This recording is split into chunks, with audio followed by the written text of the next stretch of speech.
முத்து மாறி பூலோக மாண்ட மாறி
இந்த கல்வி காட்டி அழித்தால் மட்டும்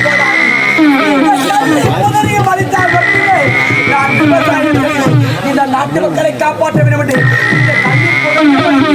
ஆனால் இப்படி அகோர ரூபத்தோடு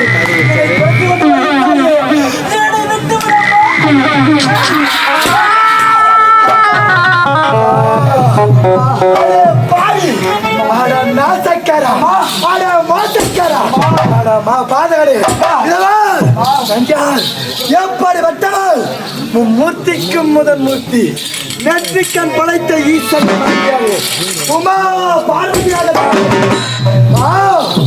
எனக்கும் என்னுடைய கணவனுக்கும் எப்படியோ எத்தனையோ நேரங்களில் சாமான் வருவதுண்டு.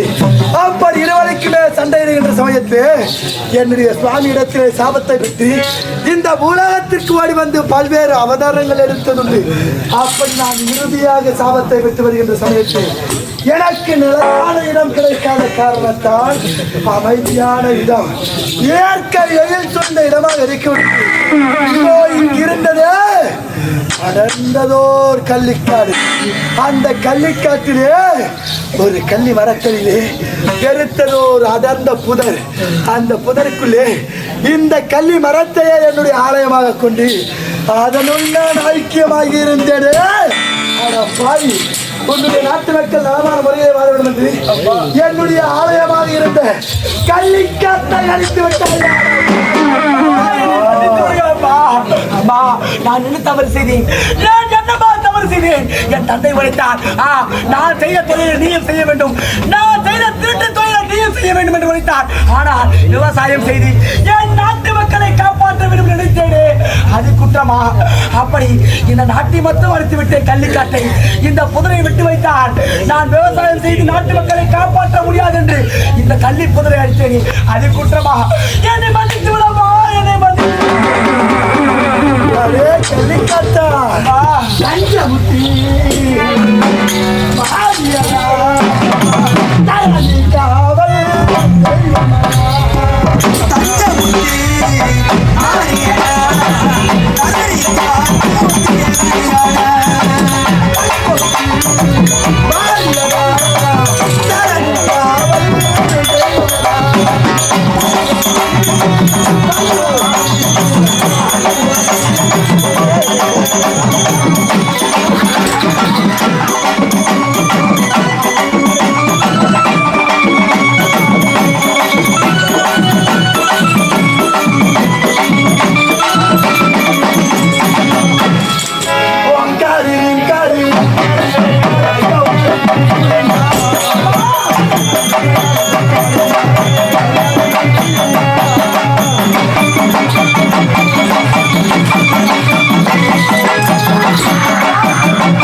நீ செய்த பாதகமான செயலா என்னுடைய அங்கமெல்லாம் திக்காயமடைந்து என்னுடைய அங்கமெல்லாம்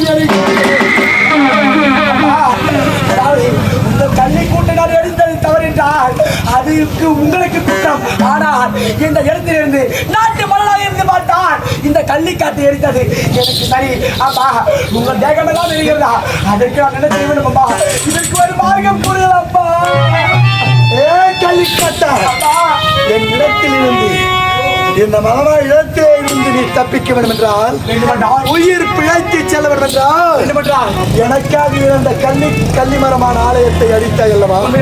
அதற்கு பதிலாக ஒரே நாளில் 24 மணி நேரத்தில் இந்த அம்மனுக்காக பெருத்ததோர் ஆலயம் அமைக்க வேண்டும்.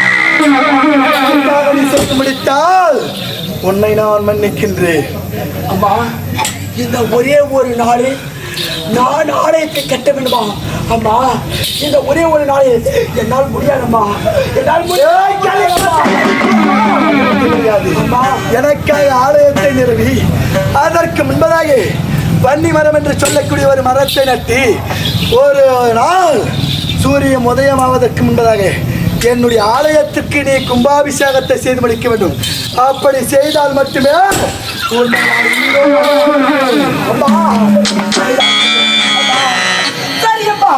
நீங்க படித்தது போல் இந்த ஒரு நாளில் எப்படியாவது ஆலயத்தை கட்டுவிடுகிறேன்.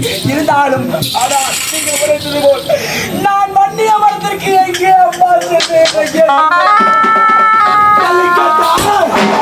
ஆலயத்தை கட்டி முடிப்பாய். ஆனால் வன்னிமரம் எங்கிருக்கும் என்பது உனக்கு தெரியாதா? அதோ பார்த்தாயா, வெகு தொலைவில் இருக்கின்ற பெருத்தது ஒரு மாநகரம். எப்படிப்பட்ட நாடு? வானவர் ராயக்கோட்டை. அந்த வானவராய கோட்டை ஆளக்கூடிய வானவராயன் அவனுடைய அரண்மனையில் இருக்கின்றது வன்னிமரம். அதை கொண்டு வந்து எனக்காக ஆலயத்தில் நிறுவி எனக்காக நீ கும்பாபிஷேகத்தை செய்து முடிக்க அந்த நாட்டிற்கு வழி எப்படி சென்றே தெரியவில்லை.